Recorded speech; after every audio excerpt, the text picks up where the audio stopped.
There are many drug addicted and mentally ill homeless people in my city, and it seems to keep getting worse. How do we help people who don't want to be helped?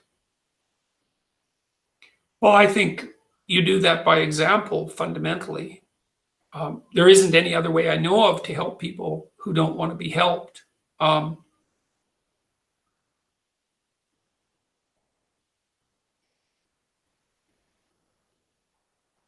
then I guess I think what you do is you open up,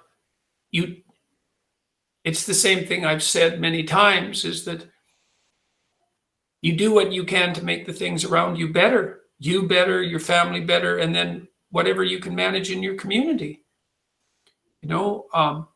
If you're interested in the drug addicted and the mentally ill, there are you could volunteer. You could talk to those people and listen, because then you'd find out what the hell their problems are. And then you'd have some sense about how they might be helped, but that's a hard thing. There's no helping from above. Drug addiction and its combination with mental illness, unbelievably complicated problems. There's no simple solutions.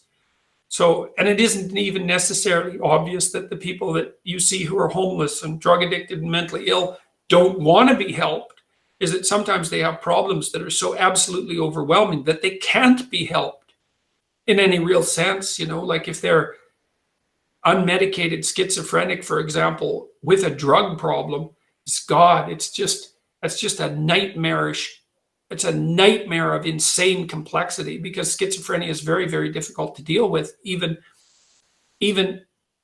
with medication, because the medication that helps people who are schizophrenic also tends to depress their positive emotion and decrease their motivation.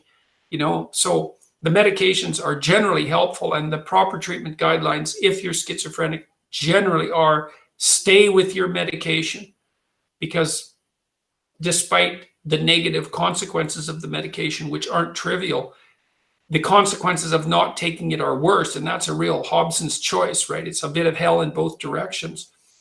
But if you really want to know, I would say go have some contact with those people and listen to them and learn what the problems are. And maybe you could start seeing what might be helpful. It's a really complicated problem.